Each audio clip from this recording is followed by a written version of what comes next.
Namo tassa bhagavato arahato sama sambuddhassa.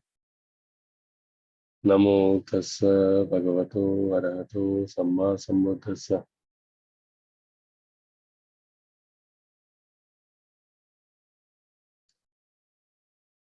Greetings, everyone. It's been a few weeks since we last met. I hope everyone's been meeting life with a smile and getting the chance to deepen their understanding of mind and happiness through their practice.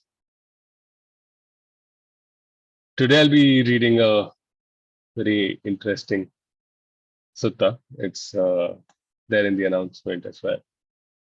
And I particularly like this sutta. It is from the Anguttara Nikaya, 4.199 Tanha Sutta or Craving. So we hear the use of the word craving fairly frequently when we try to understand the mind in the context of how the Buddha taught about mental processes. And craving always forms an important part of it.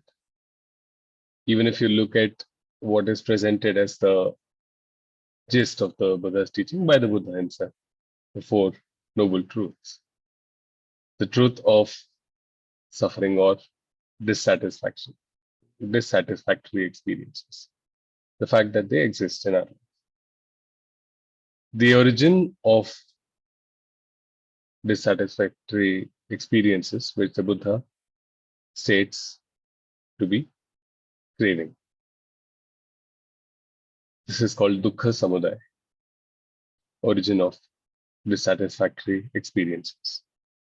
The cessation of dissatisfactory experiences or the cessation of suffering, which is brought about by the cessation of craving, dukkha nirodha. And finally, the path leading to this cessation of craving and therefore the cessation of suffering, which is the Noble Eightfold Path. The Buddha talks about craving in many different ways. It is one of the links of dependent origination. Dependent origination is the sequential process by which we arrive at a moment of experience, starting from something that sets off a thought process in our mind to how we feel about it, how we identify with the situation, how we respond to it, how we put meaning into that situation, and finally, how we act and how we experience the consequences of that action. Right? So, craving is one of the critical links in the dependent origination also. So, this sutta talks about craving. What I will do is I will read the sutta first, and then we'll discuss some of the parts of it. Yes, ma'am. Namo Buddhaya, Rajivji.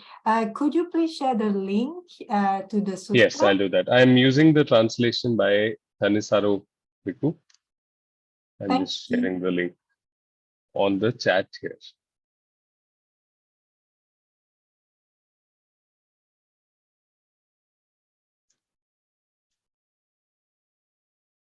Yes. So I'll leave you with a mental image before we start the sutta. It's an image that it's quite ordinary, but it really stuck in my mind. And whenever I have craving underlying any thought process, any experience of life, I try to remind myself of this very striking image. So I was at an airport, and there is a very famous chain of toy stores called Hamleys, and I saw a father dragging his son by his leg, right? And the son was literally bawling and beating his fists on the floor because he wanted a toy, and his father said, "No, I'm not getting that toy for you." Right, and that's what craving can do to one, right? So probably the father will laugh about it. Probably the child will laugh about it at some point in the future. definitely when they're grown up. A third person like you or I might find it funny. But in that moment, the child saw that there was nothing more important in their entire existence than having that toy. And everyone who was getting in the way of that was an enemy, whether it was the world, whether it was his inability to make purchases as a child, whether it was the lack of cooperation or acquiescence from his parents.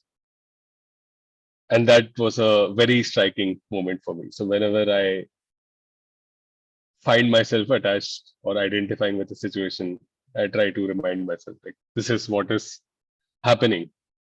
And rather than go through this experience completely attached and identified with something that I want or don't want, and then laugh about it at some point in the future when I've regained my senses, maybe the better course is to actually laugh at it that moment and see what is the most useful thing to do. So I'll leave you with that image. I'll read the sutta and then we'll do a bit of discussion on some of the points in the sutta. AN 4.199 Tanha Sutta Craving. Translation by Thanisaru Vikru. Students, I will teach you craving, the ensnarer that has flowed along, spread out, and caught hold, with which this world is smothered and enveloped, like a tangled skein, a knotted ball of string, like matted rushes and reeds, and does not go beyond transmigration, beyond the plains of deprivation, woe, and bad destination. Listen well, and I will speak. Yes, Lord, the students responded. The Blessed One said, and which craving is the ensnarer that has flowed along, spread out, and caught hold, with which this world is smothered and enveloped, like a tangled skein, a knotted ball of string, like matted rushes and reeds, and does not go beyond transmigration, beyond the plains of deprivation, woe, and bad destinations. These 18 craving verbalizations, dependent on what is internal, and 18 craving verbalizations, depending on what is external. And which are the 18 craving verbalizations dependent on what is internal?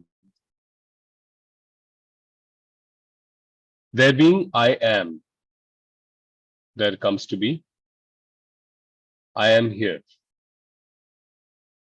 There comes to be I am like this. There comes to be I am otherwise. There comes to be I am bad. There comes to be I am good. There comes to be I might be. There comes to be I might be here. There comes to be I might be like this. There comes to be I might be otherwise. There comes to be may I be. There comes to be may I be here. There comes to be may I be like this. There comes to be may I be otherwise. There comes to be I will be. There comes to be I will be here. There comes to be I will be like this. There comes to be I will be otherwise. These are the 18 craving verbalizations dependent on what is internal. And which are the 18 craving verbalizations dependent on what is external? There being I am because of this or by means of this. There comes to be I am here because of this. There comes to be I am like this because of this. There comes to be I am otherwise I'm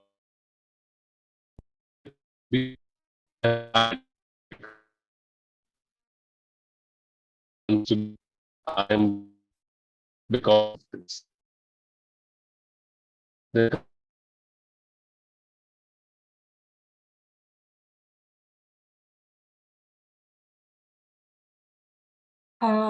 Hello, Rajivji, your connection is quite bad, I think, unless it's just me. We kind of, your screen is frozen.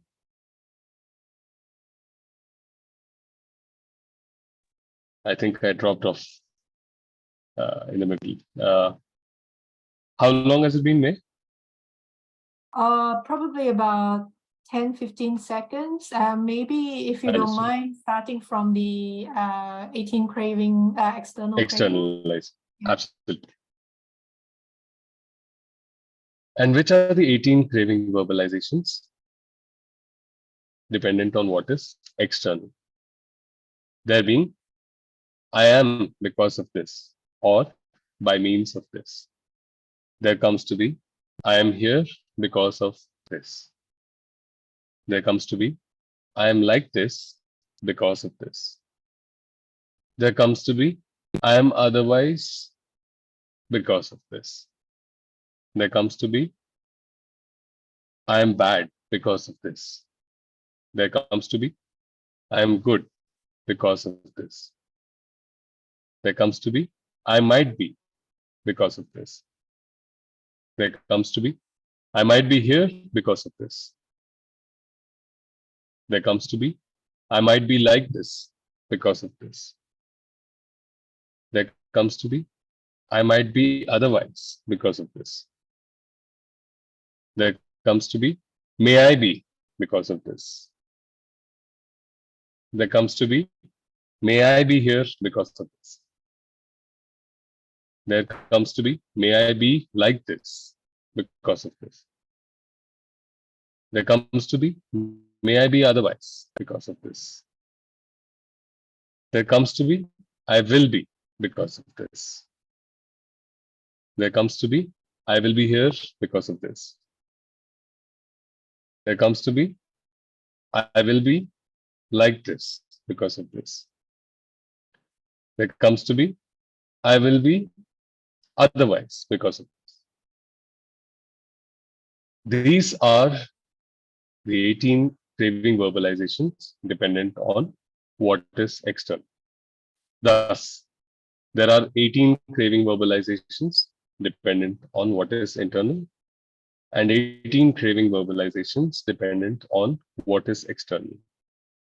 These are called the 36 craving verbalizations. Thus, with 36 craving verbalizations of this sort in the past, 36 in the future, and 36 in the present, there are 108 craving verbalizations. This monk is craving the ensnare that has flowed along, spread out, and caught hold, with which this world is smothered and enveloped like a tangled skein, a knotted ball of string, like matted rushes and reeds, and does not go beyond transmigration, beyond the plains of deprivation, woe, and bad destinations. Okay. So, like many of the Buddha's suttas, this might seem a little repetitive, or it might seem like a comprehensive listing, a long list of things. And that is one of the two techniques that the Buddha used throughout his teaching. One is to understand the root cause. What is dependent on another thing? What is the nature of that dependency? What is the nature of each of those things that are dependent on each other? And what happens when the cause or the underlying condition is removed? That is one technique that the Buddha used extensively for understanding mental experiences, mental phenomena. I mentioned dependent origination and craving as a link in dependent origination. That is one of the areas where this is very, very evident. The other thing that the Buddha does, again, to be able to provide a comprehensive understanding to the student, is to classify things. So let's look at some of the parts of this sutta. So let's start with craving verbalization. Right? So this is something that might be that requires a little bit of unpacking. Right. So the Buddha talks about three types of actions: mental actions, verbal actions, physical actions. So verbalization here does not simply mean the act of speaking. There are different layers of different mechanisms, different faculties of processes in the mind as well. Some of which, for example, related to feeling, related to mind objects coming in, are not very linguistic in nature. We don't think about things. We don't give a narrative to it. We don't understand things in a certain way.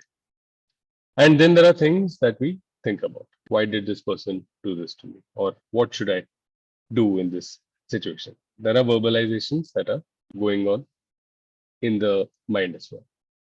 In fact, when we take the precepts, we talk about not indulging in harsh speech, lies, gossip, and slander. And there are many people, especially, for example, in Asian countries, uh, there is a very strong cultural emphasis on not swearing, for instance, right? Not indulging in harsh speech. Not everybody adheres to that, obviously, but that does not necessarily provide freedom from actually having those thoughts come up in your mind. So when we talk about precepts, we also need to be alert to the verbalizations that are going on in our mind. So just wanted to make a little comment on craving verbalizations. Tanha vicharita is what the Buddha talks about, which is craving verbalizations or thinking thought processes that have craving underlying or as the root. And what are the examples? And these are some things that we need to look at. Let's look at the two broad classifications. The Buddha talked about craving verbalization dependent on what is internal. These are things that we think where we are attributing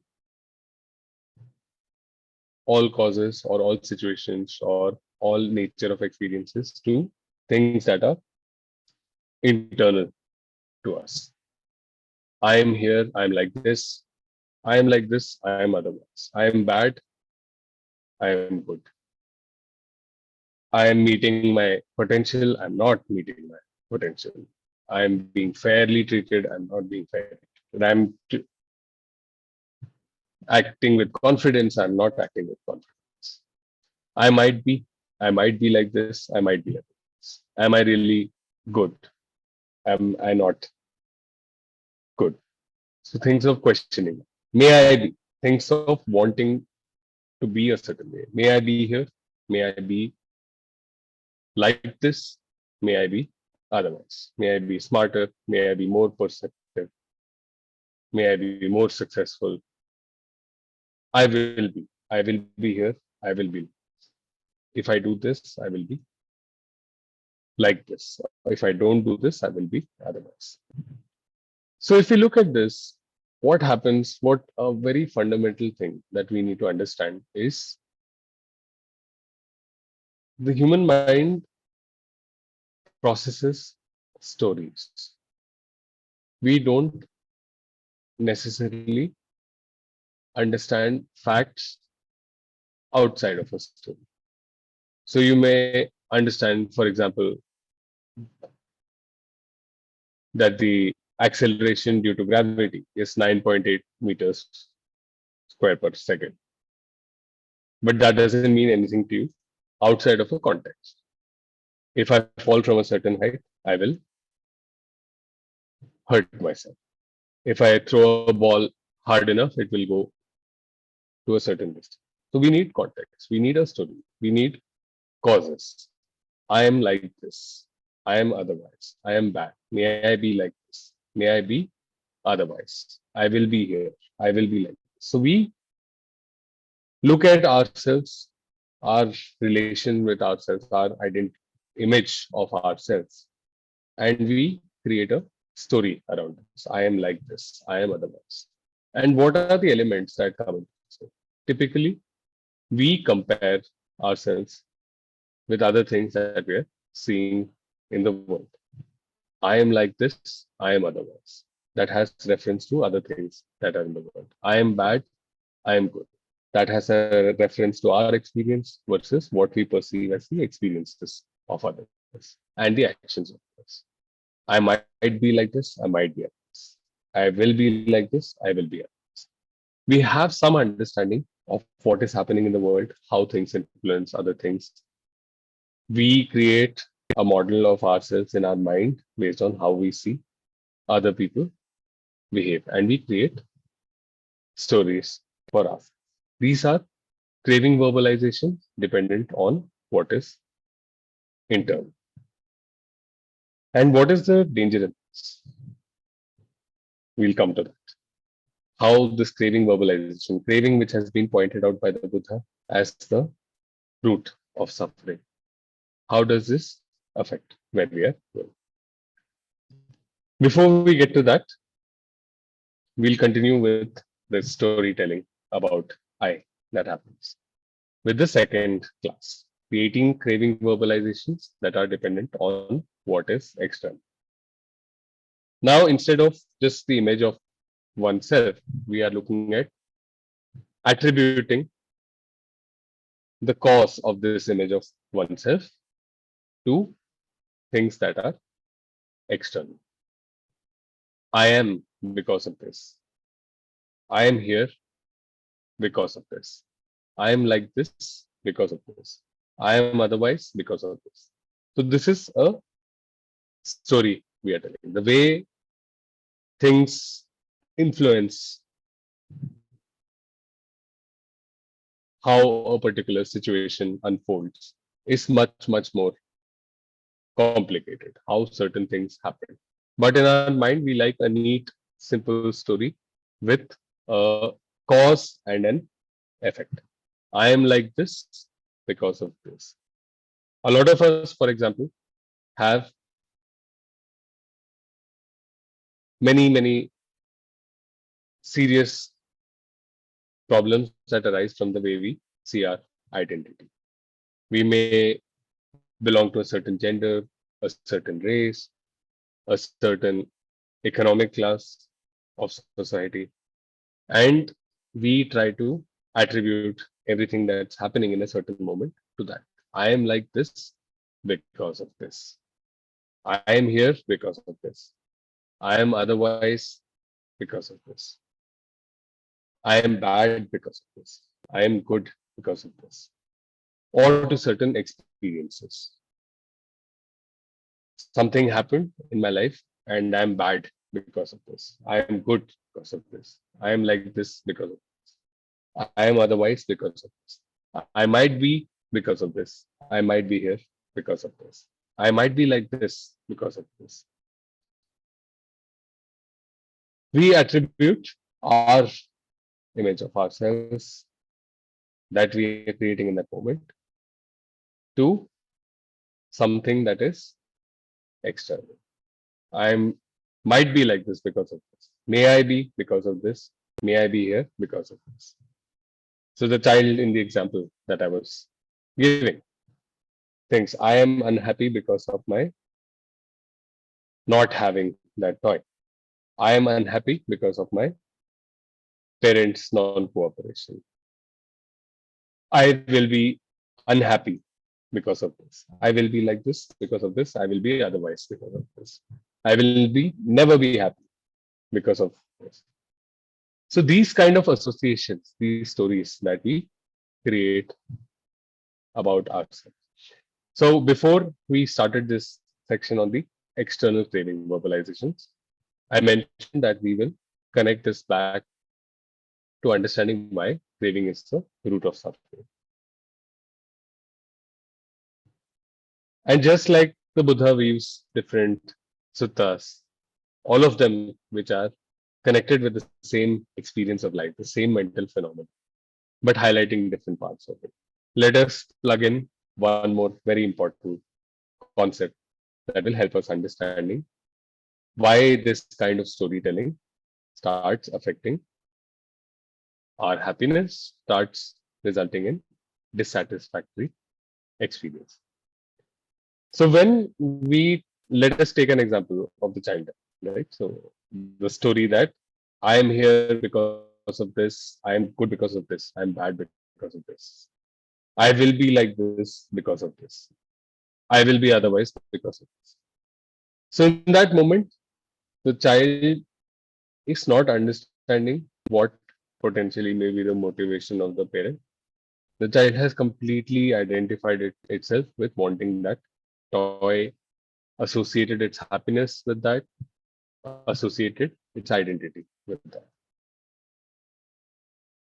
As one out of billions of people, I think it is reasonable for us to assume that the whole world is not tasked with cooperating to give us exactly what we want.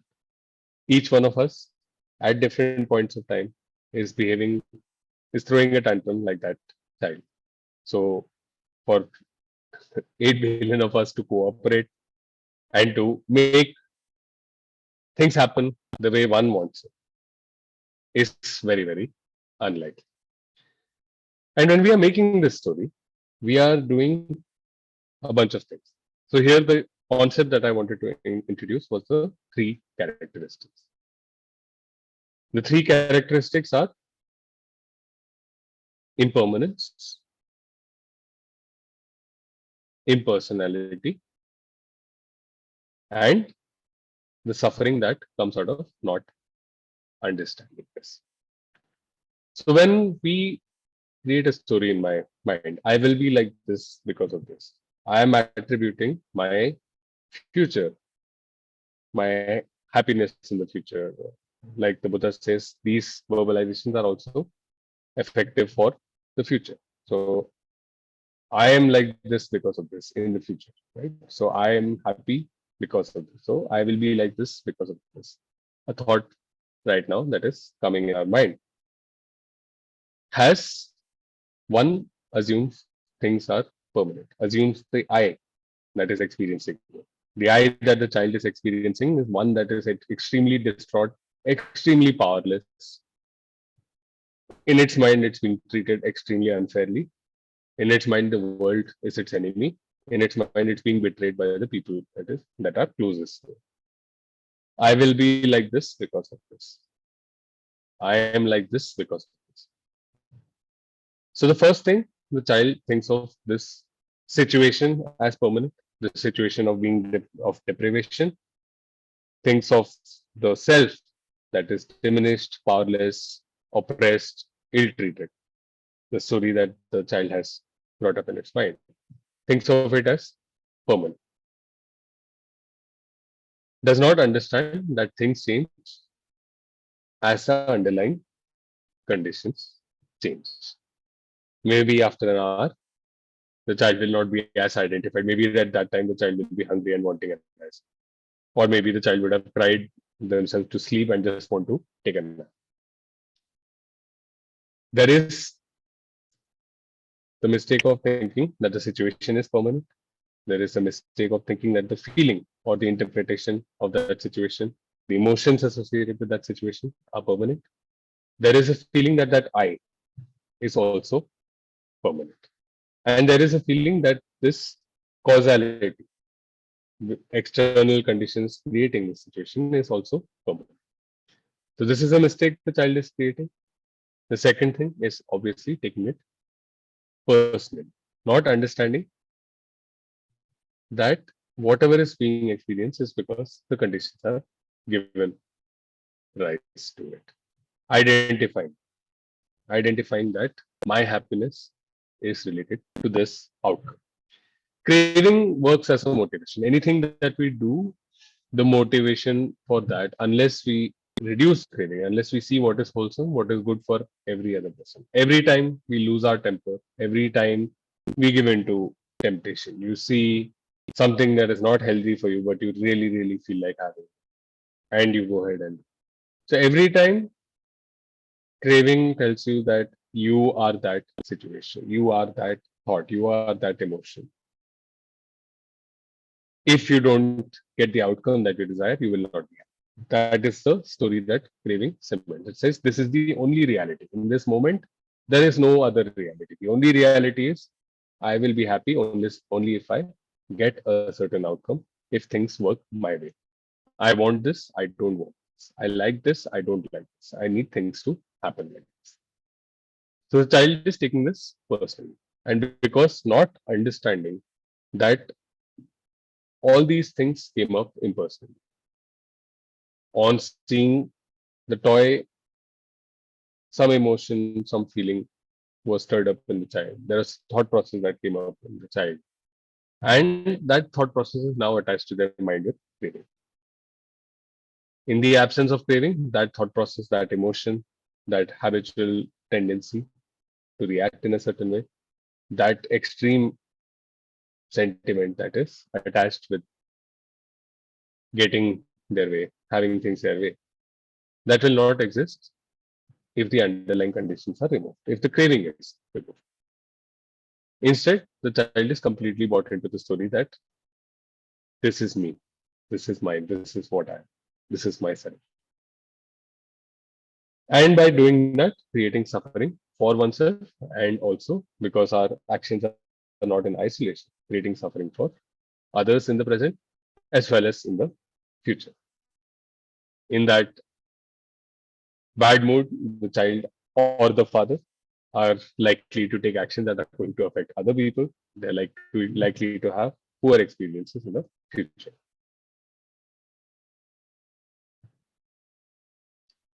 Right. So that is what the Buddha talks about the craving verbalized. And this is very important. So we understand craving, we identify craving through our practice by using the 6 hours every time our mind drifts away. Every time our mind drifts away to some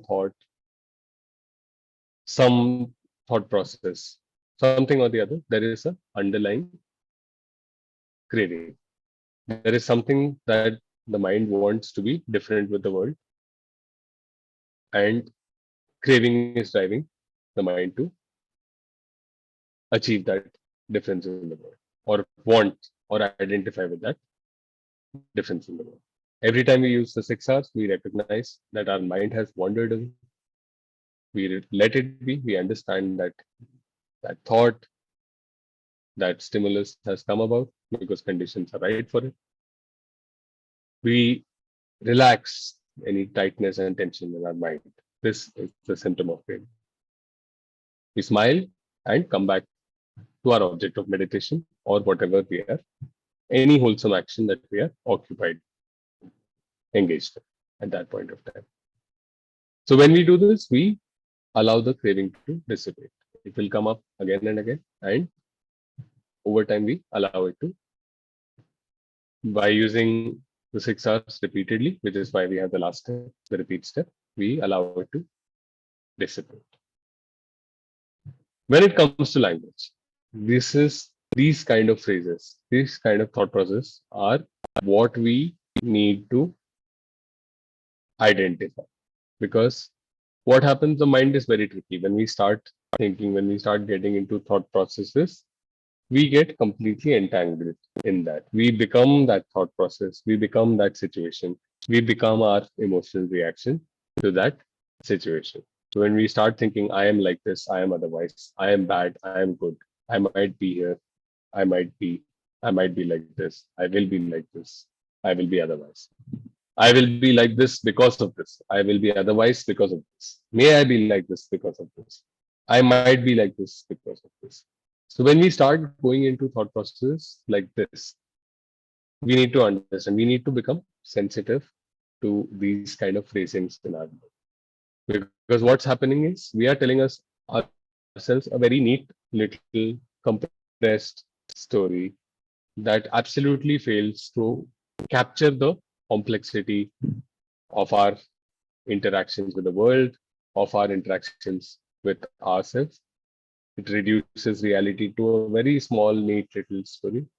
That story has the illusion of permanence built into it, because when we say that I am good because of this, or I am like this, or may I be like this, we think that that situation is a permanent situation.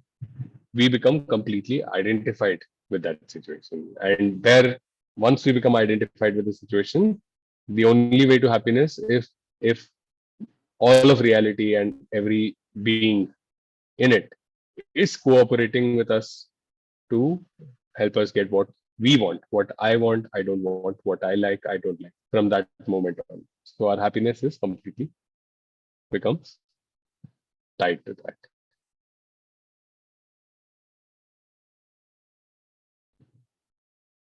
These are the 18 craving verbalizations dependent on what is internal, 18 craving verbalizations dependent on what is external, and these can be related to thought processes in the past, thought processes in the future, and thought processes in the present.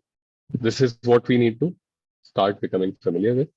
And instead of taking things so simply, instead of becoming identified with our likes and dislikes in a situation, try to understand what the situation really is and what is a wholesome action that can be taken that leads to less suffering for oneself and for others. That is the entire skill.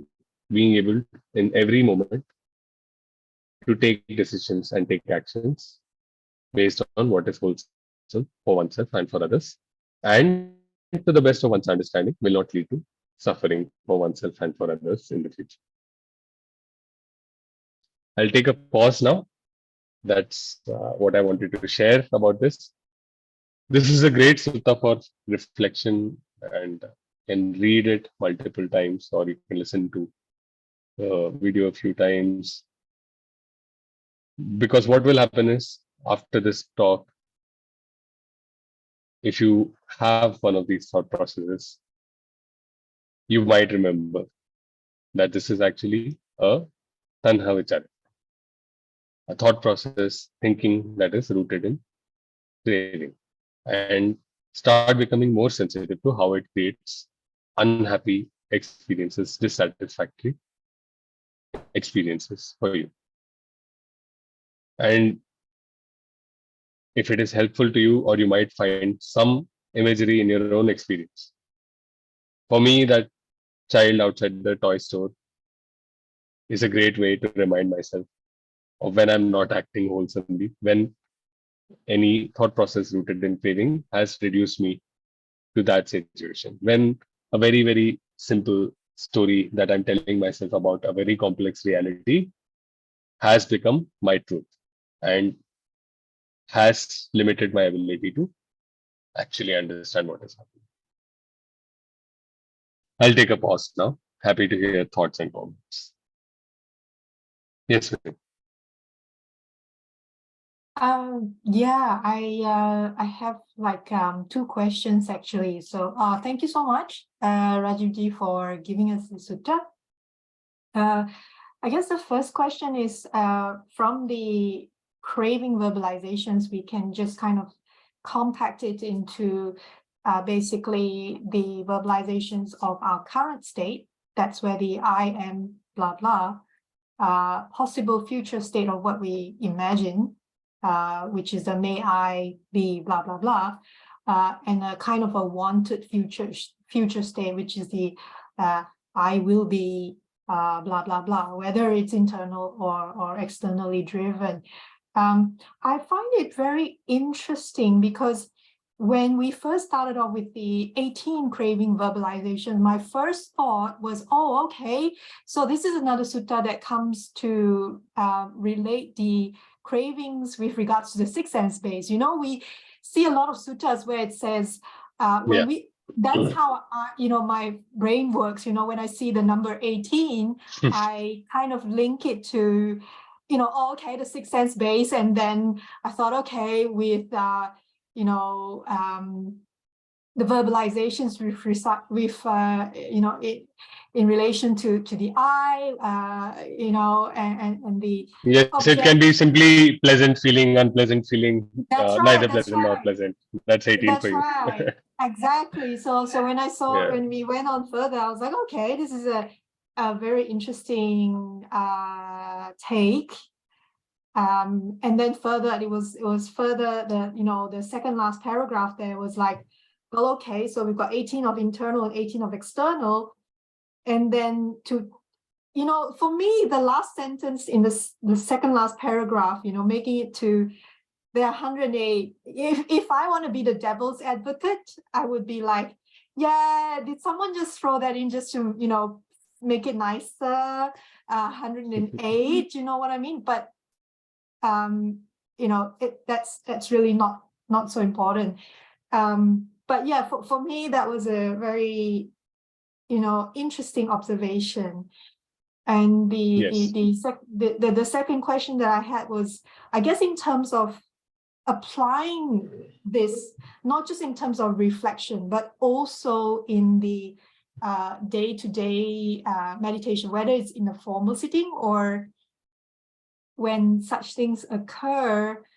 I guess it's a good reminder of us to remind ourselves that, when we have to be mindful, like you say, that these things are occurring, and the moment that occurs, we 6R at that moment, that becomes a very powerful cycle that we can create as a kind of a habitual tendency in our mind, I guess.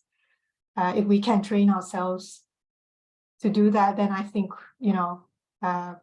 yeah, so I was trying to see how we could So I think one, yes, please go ahead, May. I thought you had finished your point. Oh no, it's just that I'm trying to simplify it into the daily life practice, because recently I found that the more simplified the teachings are, the more powerful they are. I don't know if others share the same. Like I found that my the more I practice, the more I kind of like, I just want it, really simple. And I think I like 6R in a way because it's really simple yet powerful. And that the smile is really simple yet powerful, if you know what I mean. Yeah. Absolutely. Absolutely. But what happens, I think what I really like about, so one of the suttas that I find very, that speaks in a very similar way, right? So, like you absolutely, like you mentioned, right? Normally, the Buddha talks about the sense bases and how the things are happening from each sense base.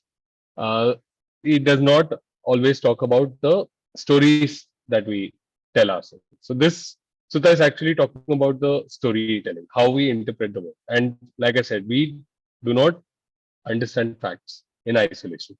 We always understand facts in as part of a story.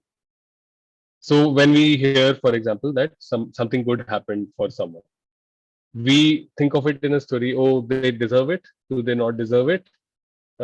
Is it why doesn't something good happen to me? It becomes part of a story, right? So it's the storytelling that the one sutta, one very key sutta of the Buddha that I find really resonates with this one is the Madhupindika Sutra. This is Majjhima Nikaya number 18. If anyone is interested, I will share link to that as well. So here the Buddha says, students, a person is beset by concepts of identity that emerge from the proliferation of perceptions of concepts. If they don't find anything worth approving, welcoming, or getting attached to in the source from which these arise, just this is the end of underlying tendencies to desire, repulsion, views, doubt, conceit, the desire to be reborn, and ignorance. This is the end of taking up the rod and the sword, the end of quarrels, arguments and disputes, of accusations, devices, speech, and lies. This is where these bad, unskillful qualities cease without anything left. So the Buddha talks about being beset by concepts of identity that emerge from the proliferation of perception. So with craving as a base, when we start taking a particular thing that happens, whether it is an eye contact, whether it's a mental object, and we keep proliferating the thoughts that we have around it, the opinions that we have around it, the story that we weave around it. As we keep doing it, it starts becoming, we become beset with concepts of identity because we never think of anything in isolation of ourselves. We don't think that this is what is happening in the world, this is an objective view. We always introduce our perspective, the stories that we have told ourselves, the narratives that we have, the way we think about it, the way we think it affects us, the meaning that it has for our lives. So we include all of that. We become beset by concepts of identity that emerge from the proliferation of perception. And in fact, when the Buddha talks about the different sense bases, he also talks about being beset by concepts of identity that emerge from proliferation of perceptions with regards to the past, the present, and the future.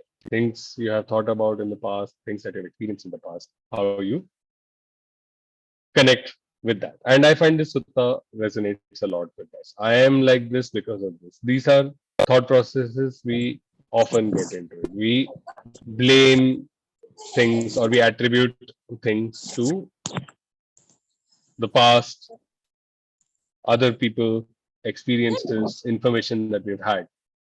And by doing that, we try to add that storytelling. Was this fair? Was this just? What, did I deserve this? Did I not deserve this? Should I have deserved it? Right. So we bring that storytelling and we become that character in that story. So there are, for example, if you take famous plays like Hamlet or Macbeth, right? So every director, every set of characters, even with the same lines, they bring a different personality to that same situation. So every person brings their own flavor of identity into that experience. But that is not rooted in any kind of permanent thing. It is just a sense of self, a story that we found suitable in that moment.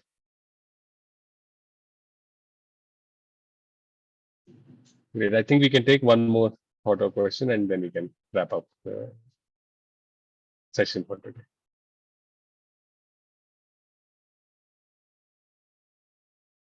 Anyone? I'm not sure if Nanda had a question. Nanda was unmute just now for a short while.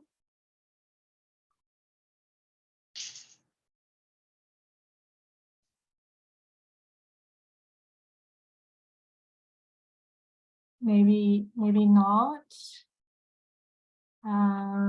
But yeah, thank you, Rajiv ji, for relating that to the Madhupindika Sutta. I was about to say that just to wrap up my thoughts, this sutta is again talking about impersonality, the anatta perspective, and how we can really apply that. So yeah, so thank you for that relation. That was useful.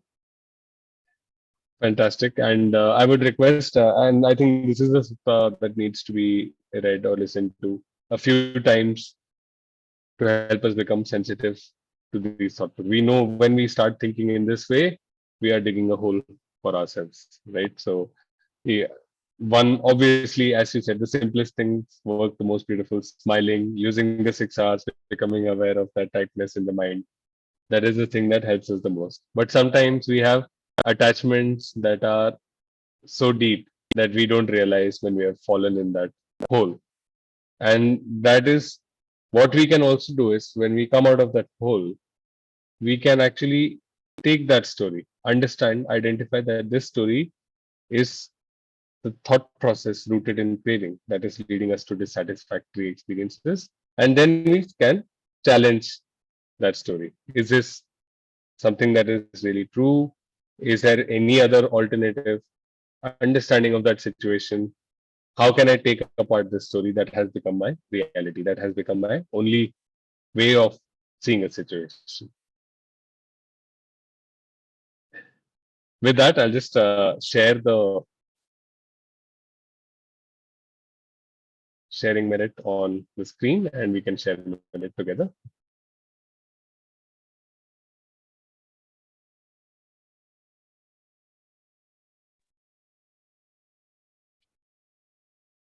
May suffering ones be suffering free, and the fear struck fearless be. May the grieving shed all grief, and may all beings find relief. May all beings share this merit that we have just acquired for the acquisition of all kinds of happiness. May beings inhabiting space and earth, devas and nagas of mighty power, share in this merit of ours. May they long protect the Buddha's dispensation. Sadhu, sadhu, sadhu. Thank you, Rajiv. Thank you. Thanking you, sir. Wishing Thank you everyone all. a lovely day ahead and lovely Thank you, weeks Rajiv. ahead before we meet again. Thank you. Thank you, everyone. Thanking you all. Thank you, everyone.